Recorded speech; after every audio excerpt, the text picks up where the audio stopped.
but they are not necessarily the same size. So they will look similar, but not identical, okay? In similar polygons, you will always have corresponding angles that are congruent still. So there is still some congruence here. But then corresponding sides are just going to be proportional.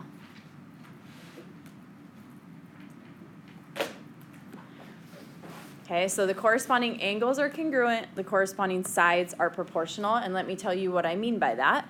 If you look at this picture here, if I tell you that ABCD is similar to ABCD, so EFGH,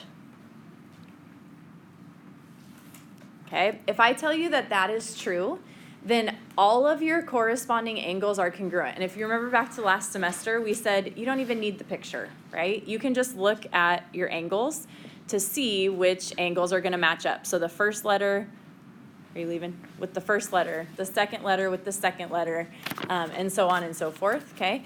So we would say here, for instance, that angle A is congruent to angle E. Angle B is congruent to what? F. Angle F, good. Angle C would be congruent to angle G, and then your last one, angle D, would be congruent to angle H, okay? So these are the same, these are the same, these are the same, and these are the same. Gets a little ugly with 4, sorry. Okay, so in similar polygons, angles are congruent. Sides, however, are not congruent anymore, and you can see that just looking at the picture, right? What happens is they are proportional. So even though they're not congruent, they are proportional to each other. So we would say, for instance, that, oh, I wrote this different. AB over EF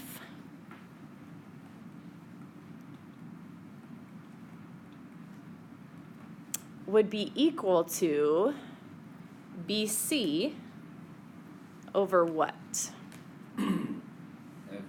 FG, right? And we're just going to write an extended proportion here and keep going. So if I'm putting my big figure on top, it needs to stay on top all the way through. So AB, BC, then we can go CD, and CD would correspond to GH. And then our last one, DA or AD, would correspond to HE or EH. Okay, so notice the angles are congruent, the sides are proportional. They will relate to each other, but they're not identical anymore.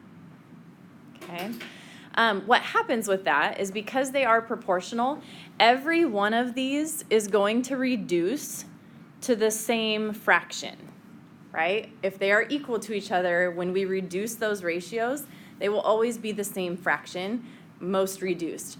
So if you look at this word here, scale factor, it is that ratio. It's whatever that reduced ratio will be. Will you put those away? Thank you. So what we're going to do is we're going to look in this picture at what our scale factor would be. Okay, so if I tell you right now that triangle FLO is similar to triangle HIT, okay, that means that there is an extended proportion here that we can set up. So if I said 15, I would put that over what? 30, right? Okay, so 15 over 30 should equal 20 over what? 40. And what would your last one be? 25 over 50. So 25 over 50. Okay, so we have our extended proportion. What's your scale factor? Do you know? The ratio of corresponding sides. What number for this problem? Yeah. It'd be 1 to 2, right? If we reduce each one of those, they all equal 1 over 2. So your scale factor for these two triangles is it's a 1:2 ratio. Okay? Okay, so all that, example 1 here is just taking that first set of stuff that we did and setting it up. So tell me if I'm telling you that triangle QRS is similar to triangle DEF. Now be careful here. The picture has turned, right? So don't just look at the picture and try and match up. That gets a little confusing. I would use the lettering up here to match up what has to match up. When they ask what are the congruent angles, they're saying match the 3 pairs of congruent angles. So angle Q is congruent to what? Angle D. Give me the next set. R and E. Angle R is congruent to angle E. Angle S is congruent to angle F. Okay? And then it says the proportional corresponding sides. So you're just going to set up that extended proportion just like we did up here. Right? We're just going to set up another one of those. What would that extended proportion look like? Let's start with QR. QR to what? D. DE, right? The first 2 here with the first 2 here. So QR to DE equals what? RS to EF. Right. RS to EF, which equals SQ to FD. Okay. Okay, so in order for them to be similar, they have to have congruent angles and proportional sides. Let's look at example 2 here. The question is, are these similar? So start with the angles. Do we know that the 3 angles in the first triangle are congruent to the 3 angles in the second triangle? No.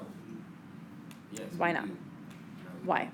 Because we don't have like a thing that says something is congruent to something. Because we don't have a congruent statement? Yeah. Okay. So we don't technically know they're similar because there's no statement, but look at your angles here.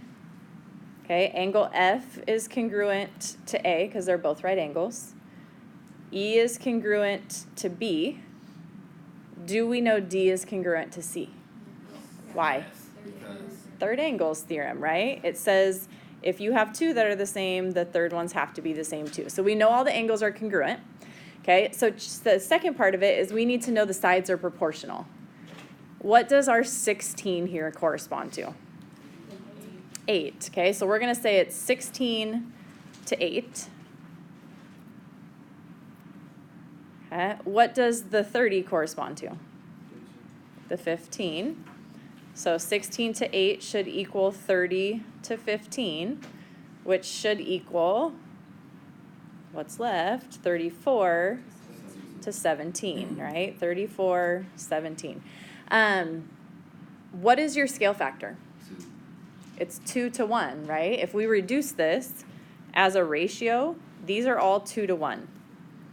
Okay, so because they're all the same like that, and because the angles are all the same, we would say, are the polygons similar? Yes, they are. We would say that triangle DEF is similar to which triangle?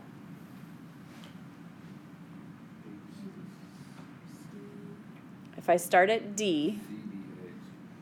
it would be CBA, right? With a scale factor, I usually do SF for scale factor of 2 to 1. So this is a beautiful answer. Tell me the congruent statement and your scale factor that goes with it. Okay? Questions on that?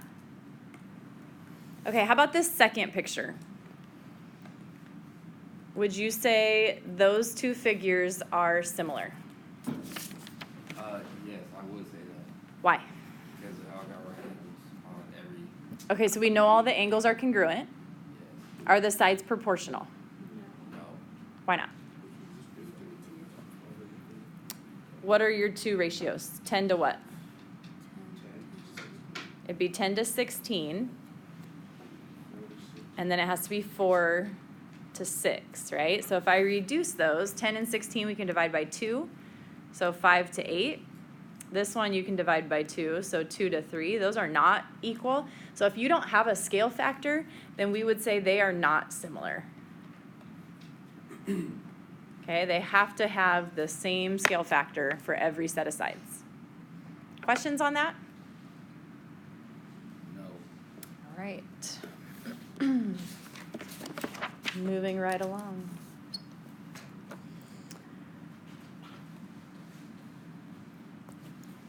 Let me unscribble here. Okay, example 3 says ABCD is similar to EFGD. What are the values of X and Y? Now here's the thing. You don't need every set of sides. Like you don't need all the numbers that you could have if they already told you they're similar. And they did. They told us here these two figures are similar. So now your job is just figure out what is the scale factor so that we can use that scale factor to find the missing pieces. So what two sides that correspond do we have numbers for?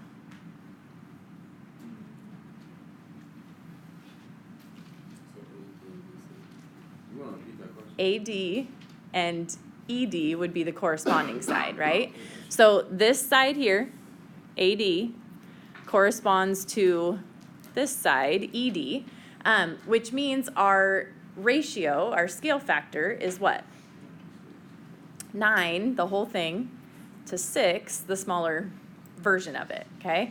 So if it's 9 over 6, now technically you don't have to reduce that to your scale factor right now because if you set it up as a proportion, it's going to reduce itself.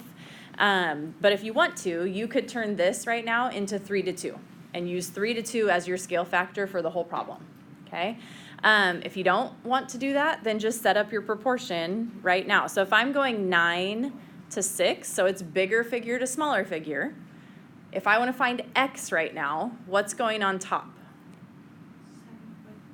The 7.5, right? The bigger side here, 7.5, to the smaller figure, which is the X, and then you would just cross multiply that.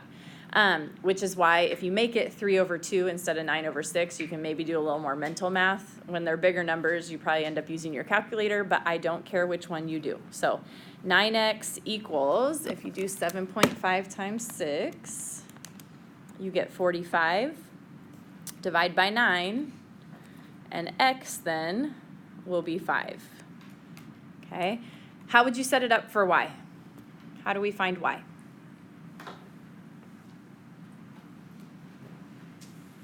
So your scale factor shouldn't change, right? Your scale factor should still be the 9 to 6. For this one, I'm just going to reduce it for those of you that would prefer the reduced version. So 3 over 2 or 9 over 6 should equal what over what if we're solving for y? 5 over y. Okay, so if you cross multiply that, you get 3y equals 10. Divide by 3, and you get y is 3 1/3. Okay, or 3.3 repeating would be fine. And again, like I said, if you would prefer to not reduce it, you would just set it up this way. 9 over 6 equals 5 over y. Okay, so you could set that up and cross multiply that. Question on that? Okay. This next one is a little bit of a doozy. Don't let it freak you out. I don't give you anything this crazy on a test where you have to do quite as much work, but I do think it's a valuable question. I mean, in the real world, you may have to enlarge things or shrink things down to fit them in a certain area. This will help you do that. So here's what it says. It says Jan enlarges a picture 5 inches high by 7 inches wide. So she's starting with a 5 by 7, right? She's going to project it on a board 4 feet 2 inches high by 12 feet wide. So say she projects it up on a screen like this, okay? What are the dimensions of the largest picture that she can project?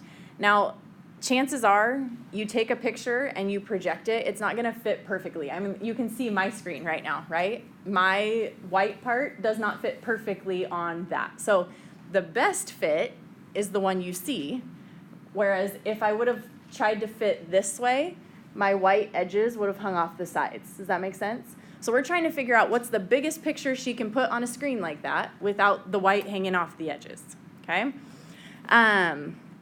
So what we need to figure out first is our height gonna fit the screen best, or is our width gonna fit the screen best? So first thing we're gonna do is we're gonna convert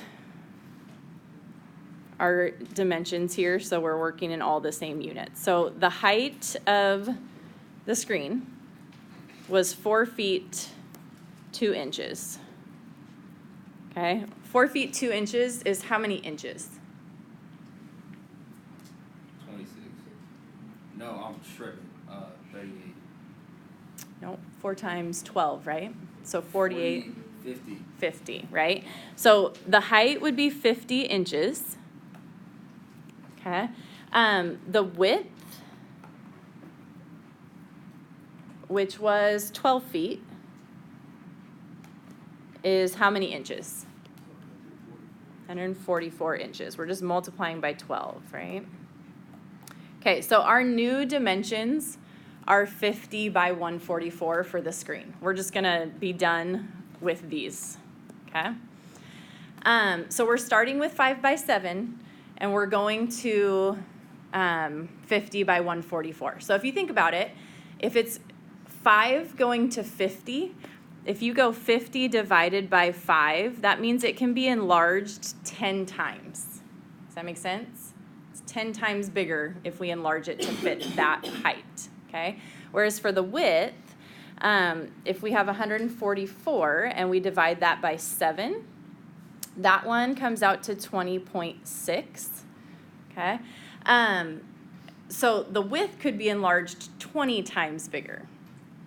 So if the width goes 20 times bigger, the height goes 10 times bigger, which one do we actually want to use so that we're not hanging off anywhere? We want to use the height, right? Because if we go 20 times bigger, we have to stay proportional. So we'd have to go 20 times bigger with the height, and that won't fit. It will only fit 10 times bigger.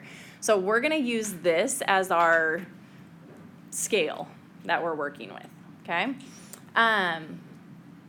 So we're going to set this up that the 50 is being used. The 144 we won't even fill up, okay? So we're going to use the 50, but we also have to use what we started with. We started with a 5 by 7, and we want to keep that proportional. So we're going to say 5 inches high to 50 inches high. So 5 to 50 will equal 7 to something, right? And that something is going to be our new dimension that will fit on the screen. So you're just going to cross multiply that. You get 350 equals 5x, divide by 5, so x comes out to 70. Now we converted everything to inches, right? So this is saying you could fit a 5 by 7 onto a screen that is 50, God bless you, by 70. Does that make sense? We enlarged it 10 times. So both parts had to enlarge 10 times, okay? Now, if you wanted to convert it back to feet and inches, you could totally do that. I don't need you to do that. You could just say, God bless, 50 by 70 and call it good for me. That's great. Sorry, I never jumped down to the setup and solve. This is your setup and solve. Any questions on that? Okay, they don't get that complex, I promise. Last thing that we're going to talk about is scale drawings. And you've probably seen a scale drawing of something quite a few times in your life. Can you think of something you've seen a scale drawing of? A map, right? If you look at a map on your phone, or you look at a map in a Thomas guide if you're old school, that's a scale drawing. It took something huge and shrunk it down, okay? Or you can go the other way with it. So some examples, 1 inch on a map might represent 100 miles in reality, right? Or 1 centimeter might represent 200 meters. An inch might represent 10 feet. So it's just saying, here's the relationship between them, okay? With scale drawings, you do not need the same units. So far we've been putting everything into the same units. You don't need the same units with scale drawings. You just need your units to correspond. So inches to inches equals feet to feet, okay? Because we're trying to convert to what the actual figure will be. Okay, so example 5 here, it says the scale on a map of the Golden Gate Bridge is 1 centimeter, represents 200 meters, okay? The distance between 2 towers on the bridge is 6.4 centimeters on the map. What's the actual distance between those 2 towers? So where you need to be careful with this is if I put my scale drawing on top over my actual, which is what we did here, right? Scale over actual, then your second ratio has to be the same as that. The scale version on top, the actual on bottom. You want them to correspond to the right piece, okay? Can anyone tell me where you think this 6.4 centimeters should go then? On the top. If it's centimeters to centimeters, we're talking the scale is 6.4. So 6.4 centimeters on top will be some number of what? What's your units going to be for the bottom? Meters. Okay, so centimeters to meters equals centimeters to meters. And then how do you solve that? You just cross multiply. So we're going to cross multiply that. 200 times 6.4. Thank you. So 1,280 meters will be the actual length between those 2 towers. Okay. Questions on that?